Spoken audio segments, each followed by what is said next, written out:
the phone out of the bin, and then they just drop it back. I don't make enough money to be able to pay for this phone if it breaks. But that's what they do. That's what Vine became, and that's why the platform died. But the problem is, I wanted to look at how YouTubers react, because if YouTube was closing down tomorrow, I think we all know what the sub box would look like. What you say? That you only meant well, cause you did. What you say?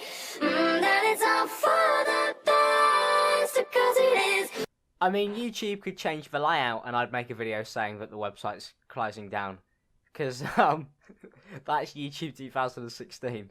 But I wanted to kind of look at it in a different way. There are some people who I'm genuine fans of. One of them would be Matt Post Says Hi, somebody who I've kind of had the luck to be able to actually talk to somebody who generally entertained me on the platform. When I was trying to sift through the relatable stuff, there are a few gold mines in there.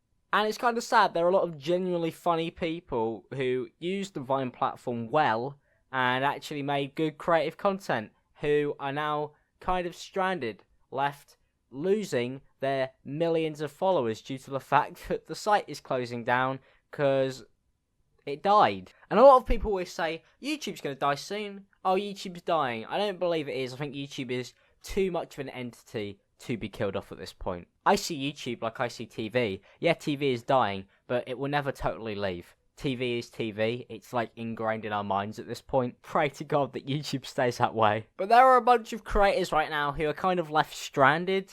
Generally creative people who didn't hop off to Instagram, who didn't hop off to Facebook, who are now kind of left in this position where they're in social media no man's land. Well, that's really scary to think of, and a lot of people wonder why people ham up when YouTube make changes, or why people complain. It's because you could easily end up like Vine, a social media site that dies. To outspeak about the problems is so useful, because of the fact that it generally could end up just fucking over everybody instead of just a small group of people. It's kind of sad to me to see a lot of people who I generally admire as creators now be stuck in this area where they do not know where they're going. And as a creator, there's a joy in that, but also it's real scary. Don't know where you're going to go next. Don't know what's going to happen. And that is worrying. If you can, go follow Matt on Twitter. He's a generally funny guy. I'm sure you've seen something by him previously.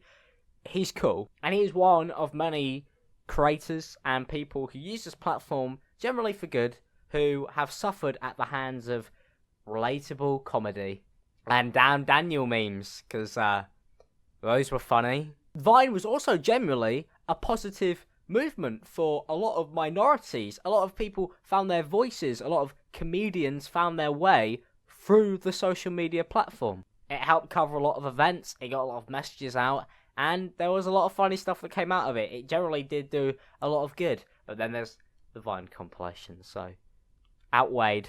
The damage was done. But for me, it's sad to see a social media site like this die off, and it makes me scared. Happy Halloween! If you guys enjoyed this video, don't forget to leave a like, subscribe if you are new, and huge shout outs to my Patreons. People who give me the backbone to create, like Detection Simon, Don't Be Silly, Liam, Torch, Blue, Bob, and Lucas. Hopefully you guys have a good day, and keep on creating. I will see you guys next time. Peace out, people.